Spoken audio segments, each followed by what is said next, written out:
Trumpets playing soft jazz from out of the dark desert distance. They come tomorrow. It is too late for us.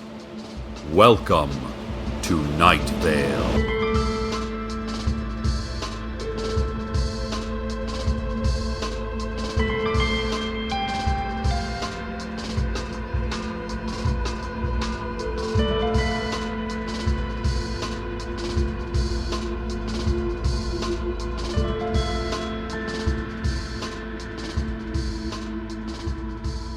Did you know there's a faceless old woman who secretly lives in your home? It's true. She's there now. She's always there, just out of your sight. Always just out of your sight. Because you cannot see her, you were probably completely unaware that this woman likes to sift through photos of you and your loved ones. She softly touches each face as if wishing it were her own, or perhaps claiming it as her own, or perhaps simply cursing that person. It's hard to say. You've never seen her doing this. The faceless old woman who secretly lives in your home does lots of things. Ever wonder why your web browser's history is filled with Bing searches for, quote, pictures of dead wolves, or, quote, the melting point of birds? Or why sometimes your shower drain gets clogged with organ meats? Or why sometimes you hear crying from behind the walls? Or scratching at the front door. Or you awaken to find long silver hairs on the pillow next to you. Or maybe you've never noticed any of those things. You've lived your life to this point completely oblivious to this old woman who has no face. And truth be told, I think she's probably harmless. But maybe you shouldn't sleep in your home anymore, just in case. Ladies and gentlemen, Dana has continued to send me texts from beyond the tall, black fences of the dog park. Even though the dog park is forbidden to citizens and their dogs, Dana managed to get in and is now trapped there for who knows how long. First off, she says she's okay. She says she has met some nice people and she's never bored.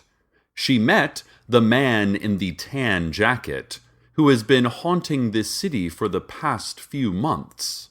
In fact, Dana says the man in the tan jacket is quite nice, and they've really struck up quite a friendship. She's still trying to figure out what the man's involvement is with the hooded figures and the recently deceased Apache tracker, and the tiny underground civilization of warmongers who live below Lane 5 of the Desert Flower Bowling Alley and Arcade Fun Complex. He has seemed to pop up in relation to a lot of strange events. She's also trying to figure out what he looks like. Every time she steps away from that guy, she can't remember a thing about him, just that he's wearing a tan jacket and carrying a deerskin briefcase. Oh, and that briefcase, Dana says, is kind of weird because it's full of flies. And that's kind of creepy, at first, until you realize that he's a fly salesman and that they're all trained. They can retrieve mail and speak German and play dead and all kinds of cute things. She says he's a pretty cool guy if you get to know him. Oh, and I almost forgot. Dana wonders if any listeners with a good arm can get kind of close to the dog park and throw some beans or chips or beef jerky or something over the tall fence. She's very hungry. In fact, it took me a while to get through her typos, listeners. She must be shaking really badly. And now a public service announcement from the Greater Night Vale medical community. Are you feeling run down, even after 8 hours of sleep? Are you having trouble breathing between the hours of 2 and 4? Are you gaining several extra pounds of weight, only to lose those pounds suddenly, and then gain them back, all in 5 to 6 hour stretches of time? Are you craving soil, like all the time? Rich, dark soil that you just want cooling your tongue, filling your throat, your sinuses, your lungs, your belly? Are you digging up the earth in the early morning, screaming at the half-formed sun, as if it would cordially leave, returning you to the darkness you so richly deserve and psychologically demand? If you answered yes to all of those questions, then you're fine. The program is working. All tests have been successful, and Phase 4 is imminent. This has been Community Health Tips. More on the faceless old woman who secretly lives in your home. She has issued a statement to the media just now. Here is that statement. I'm confused. There's no sense to how you organize the objects in your fridge. I cannot determine any sense of order. What systems do you use to contain your vegetables, your cans, your jars, your food stains? There are stains. Organic brown and pink smears that tell the esoteric history of your food. I like the yellowish one near the crisper because I think it is the oldest. It has a topography. Oh, I do not like all of these bugs you have in your home. I like some of them. I also changed your sheets. You do not change your sheets enough. I do not think you are unsanitary, but I think you would feel better if you changed your sheets from time to time. And time is weird because it doesn't exist for me in the same way, so your sheets are already covered with your bones and hair and blood, but not yet. Not really yet. I wish you could see me, just cleaning and reorganizing, making sense of the nonsense plants and mussels in your fridge, but you never look. If you would just glance left or right every so often, you'd see me. I'm right next to you, right now. I'm even in the mirrors. But you just stare at yourself, staring only at your overripe potato of a face. I'm there in every mirror if you could just look for me in the background behind you. Also, what's your Wi-Fi password? So that's the old woman's special announcement. I have no idea how we received that recording, who recorded it, or how an old woman with no face, and by extension, no mouth, could speak so clearly. But it was very informative. Maybe you should try paying more attention when you're at home. Or better yet, destroy all of your mirrors. As my mother used to tell me, someone's going to kill you one day, Cecil, and it will involve a mirror. Mark my words, child. And then she would stare absently through my eyes until I giggled. Oh, I miss her so much. Listeners, a lot of you have written in asking for photos of Koshek, the station cat, and to learn what became of his litter of kittens. Station management did not let us keep the kittens, but they have been given away to good homes. Unfortunately, like Koshek, the cats are also stuck, floating in fixed points in space, so their owners will have to visit them right where they were born, right here in the station bathroom. Koshek hovers about 4 feet in the air, but some of those little ones are as high as 9. It's sad that we cannot keep the kittens for ourselves, but it'll be nice to see them every time we take a restroom break at work. I wish I had some photos to share with you, but alas, radio is not a visual medium. Also, the last 3 staff members that took photos not only found that Koshek does not show up in pictures, but those staff members also died pretty agonizing deaths the week following.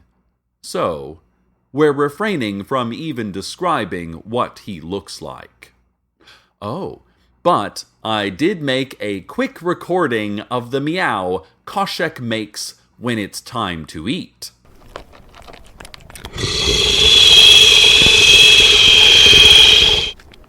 Like I said, I'm not a cat person, but Koshek has found a truly special place in my heart. I'm getting word that authorities are surrounding your home. These authorities are secret agents from a vague yet menacing government agency. You are probably looking out your window now to see these agents, but they are highly covert. You cannot see them even if you look hard. These specially trained men and women can expertly disguise themselves as trees and doors and birds and feral cats and wind gusts. A group of them have even disguised themselves as one item of furniture in your home. I am not at liberty to even speculate which one, but you're probably looking at it right now. The vague yet menacing government agency seems upset that the faceless old woman who secretly lives in your home has been alerting you and the media to her presence. I mean, we all knew she was there. Who doesn't know about the faceless old woman that hides in all of our homes? It's not dissimilar to knowing that Santa Claus isn't actually real. Everyone, except young children, of course, knows Santa is this huge population of heavily sedated and costumed bears that the CIA lets loose across the country every Christmas Eve. And like the Santa Claus myth, it's important we keep up the image that we all don't know the truth. Like, let's all pretend Santa is a gift-giving old man, and not a drugged-up government bear. And, in the same vein, there's no faceless old woman hiding in your home. Anyway, the agents are encroaching on your home now and preparing to use deadly force. I'd like to tell you that you need to run, to get out of there now, to save yourself. But it is too late. Every entrance and exit is barricaded. I am afraid you are doomed. Unfortunately, the faceless old woman must know something. She must know secrets, some very important bits that the vague yet menacing government agency holds dear. And those secrets are probably about you. Perhaps she is planning to reveal your purpose here. Perhaps you too are connected, albeit unwittingly, to the vague yet menacing government agency, and this information cannot, must not be shared. You are a walking, top-secret document. And now, on the verge of this revelation, you must be destroyed. On the plus side, you had a purpose, and that is more than most of us can say. You will be missed. So, for your last moments, though surely not ours, I give you the weather. One felt heart.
The faceless old woman, secretly living in your home, wants to apologize to you.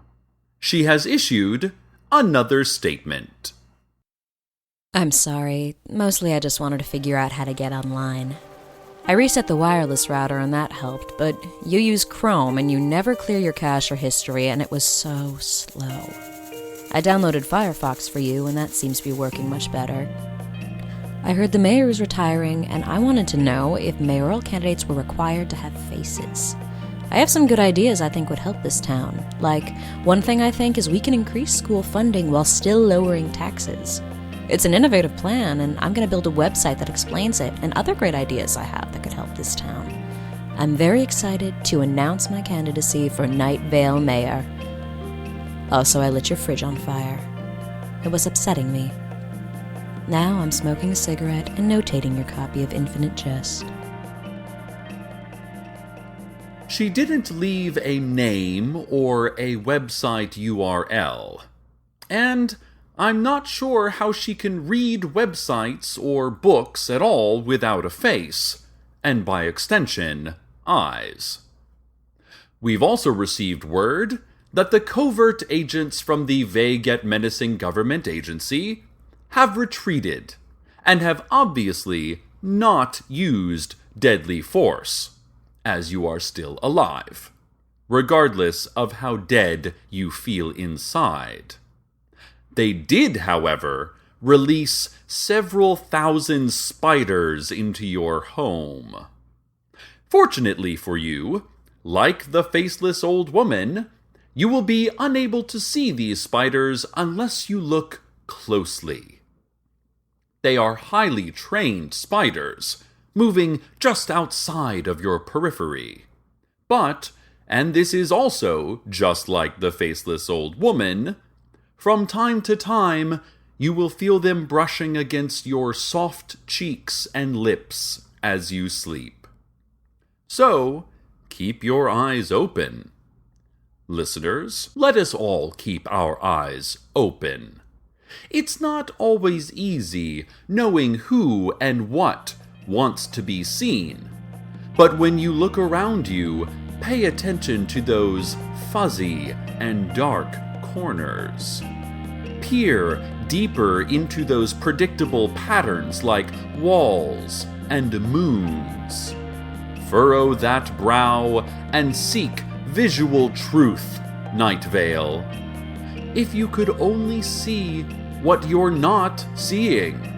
If you could only take in all the complex layers of horrors that lie just beyond your range of sight. If you could only see the world as it really is. It is awful, and on fire, and beautiful. Listeners, stay tuned next for our newest hit program, Open-Mouthed Chewing. Tonight's topic, glass shards. How to make the most out of a bad situation. Until next time, good night, Night Vale. Good night.